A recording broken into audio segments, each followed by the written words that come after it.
The music fades, replaced by the chirping of crickets. The lingering scent of barbecue hangs in the air.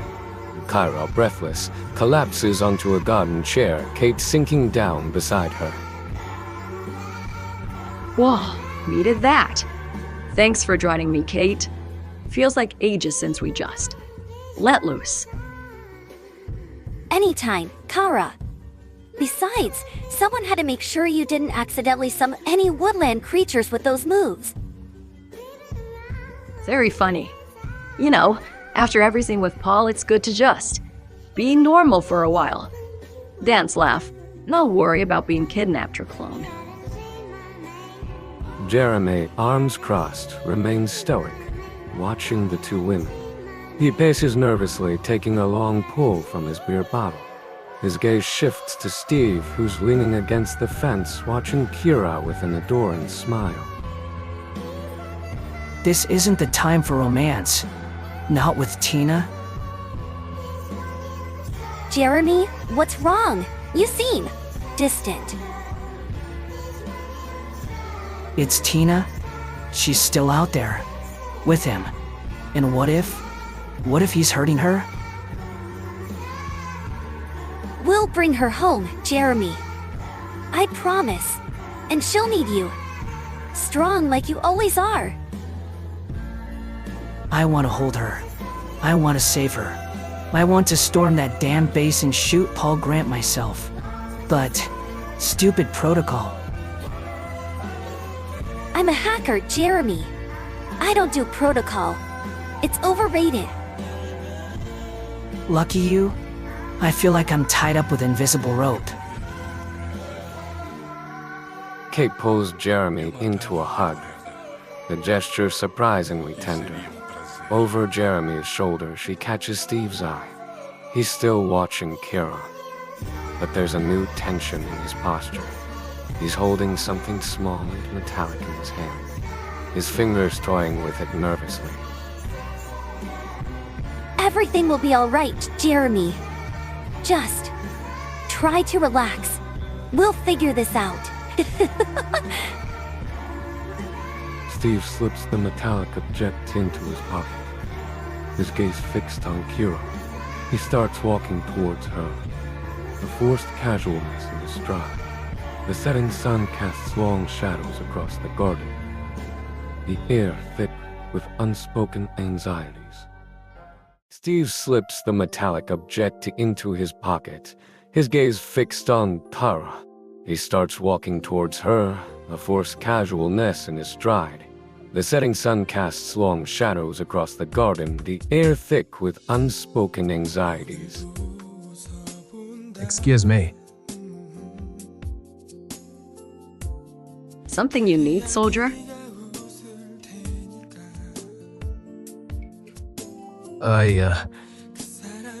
Got you something. Wow. These are pink. You remembered. They're for the new mission. Secure comms. Figure they'd match your hair. I love them. Thank you. But are you sure about this plan? Sure, we'll both come out of it all right?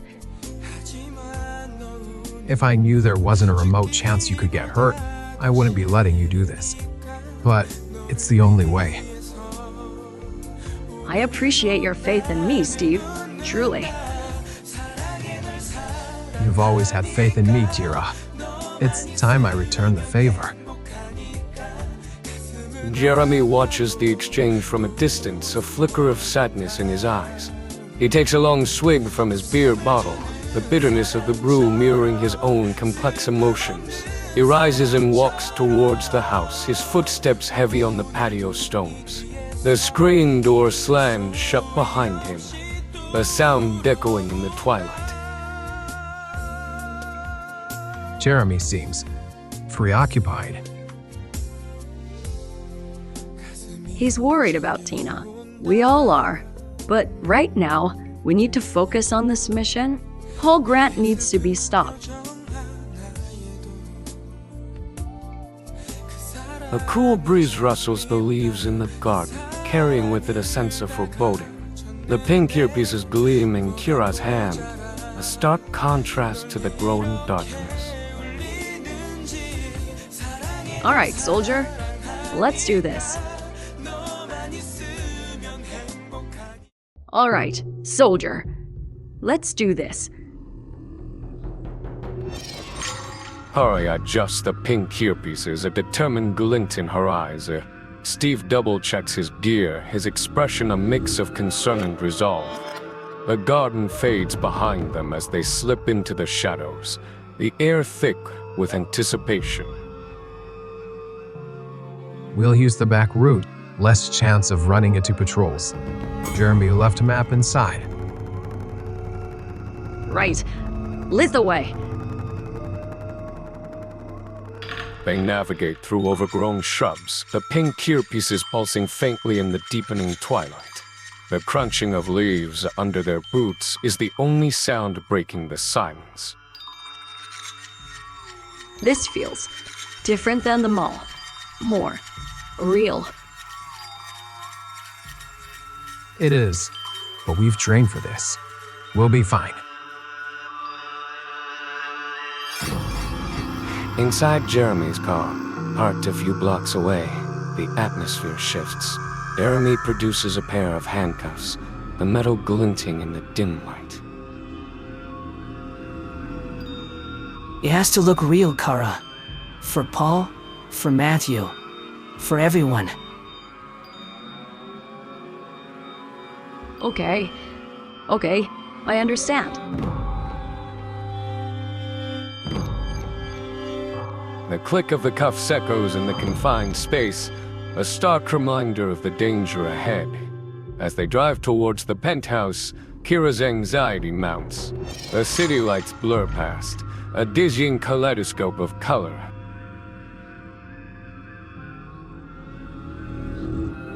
This is harder than I thought it would be. Just stay focused. Remember the plan?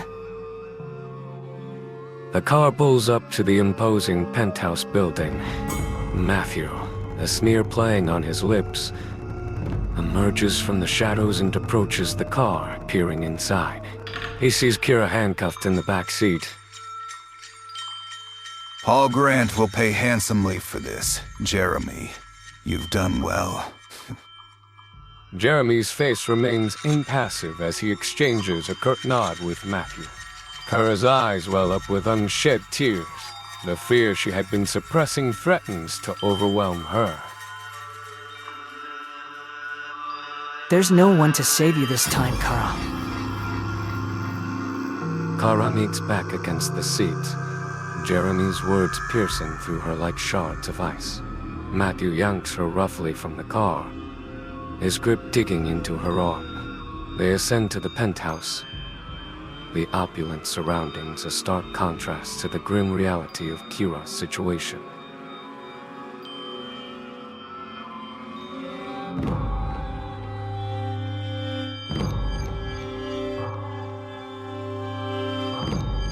Matthew will pay for what he's done. I promise you that.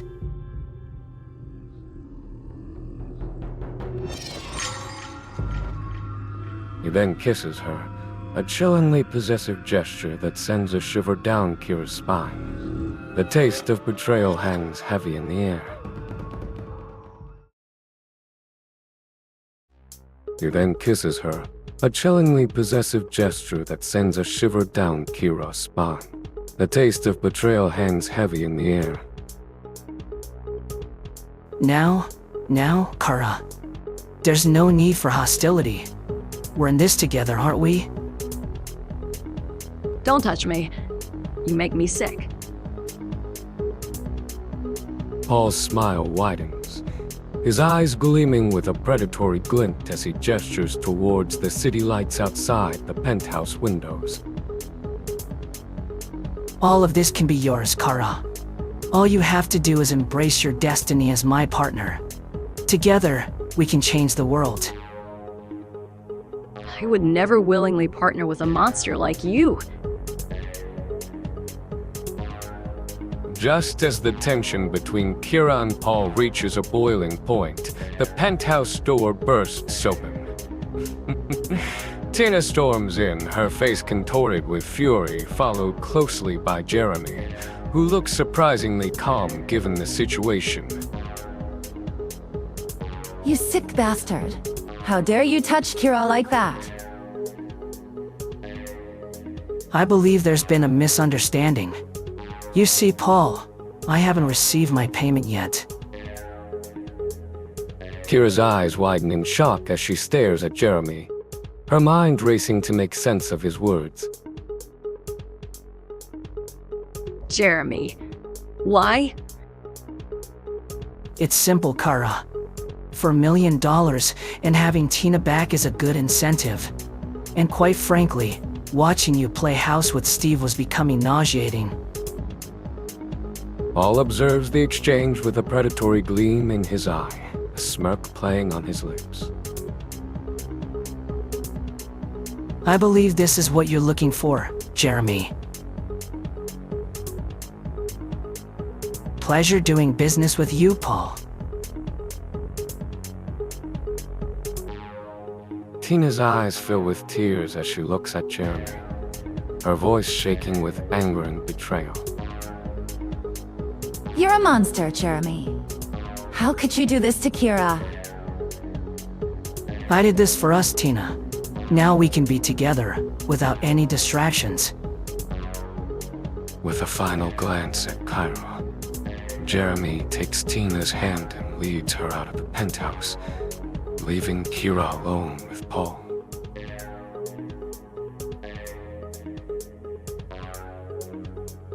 I'm glad we have this opportunity to get to know each other better, Kara. Kara, you belong to me now. I'll never belong to you. I'll find a way to escape, and when I do, I'll make sure you pay for what you've done. Paul's smile falters for a moment, but he quickly regains his composure, wrapping a chain around Kira's ankle and securing it with a padlock. You can try to escape, Kara, but I promise you, I'll find you. And when I do, the consequences will be severe. You can try to escape, Kira, but I promise you, I'll find you. And when I do, the consequences will be severe. Paul's chilling words hung in the air, heavy with unspoken menace. The penthouse door slammed shut, leaving Kira alone in the opulent prison. Damn it. Hours later, the city lights blurred past Jeremy's car window. Tina sat stiffly beside him, her arms crossed, a storm brewing in her eyes. Get in, Tina. I'll explain everything. You better have a good explanation for selling out Kira like that. It's all part of the plan. Kara's in on it. Kira, acting, she was good. Too good. But something doesn't add up. Did you forget something? I needed to gain Paul's trust. I'll go back tomorrow, offer to work for him. And the end goal is? Tonight's end goal? To get you safe. Tina's breath hitches, the reality of leaving Kira behind sinking in like a stone in her gut. Leaving Kira. With that? Madman. And where are you taking me anyway? Safe house. Steve and Kate are waiting. Kate? Who's Kate? She's a hacker. Good one, too. She's helping us rack Paul. Jeremy opens the car, Oren steps out. Tina follows hesitantly, her eyes scanning the unfamiliar surroundings. The house looked ordinary, almost too ordinary. A flicker of movement in an upstairs window caught her eye. This is unsettling. Are you sure this is safe? Jeremy's hand instinctively goes to his holster, his gaze fixed on the upper window. The suburban serenity felt like a thin veil over something darker. I don't like this. That window. I saw someone. Stay here? He approaches the house, his steps measured and quiet. The porch light flickers on, revealing Steve standing in the doorway, looking bewildered. Whoa, easy there, Jeremy.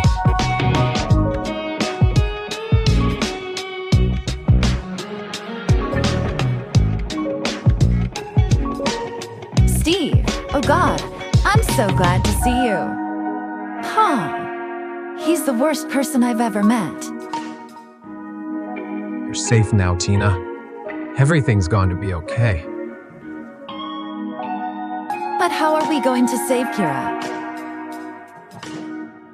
Save Kira? Isn't she back with you guys? No.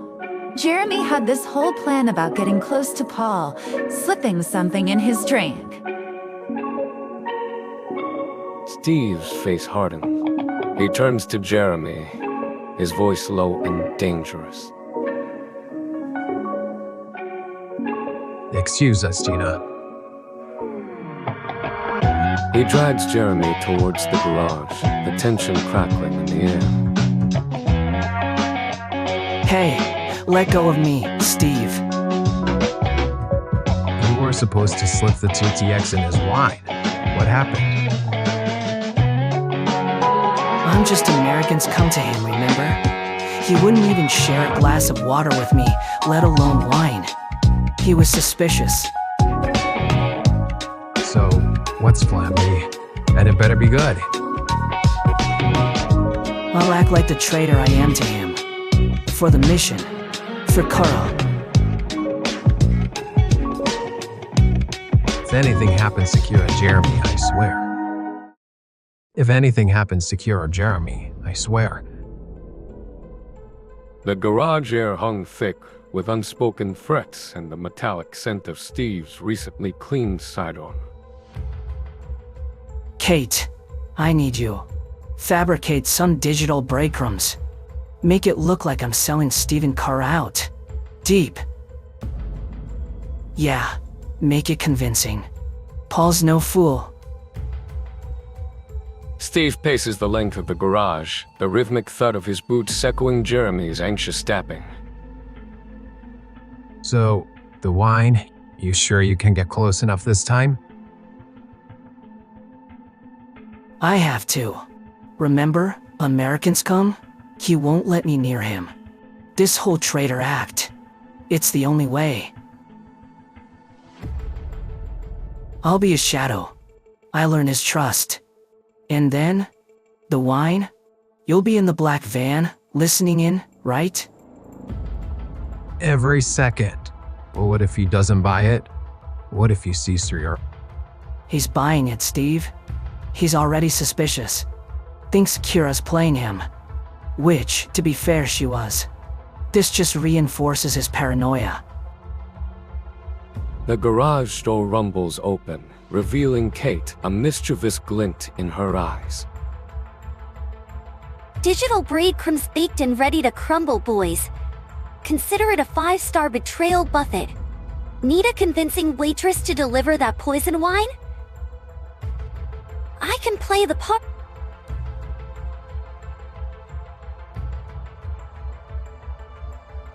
For the record, faking a betrayal? Stupidest plan I've ever heard. You're just mad you can't play the traitor. Too much integrity, old man. Why would I want to? Does nothing for your resume? No one will trust you after. Exactly. You have to be a little rough around the edges. A little compromised to pull it off. I can't believe this. You're turning into a Canadian?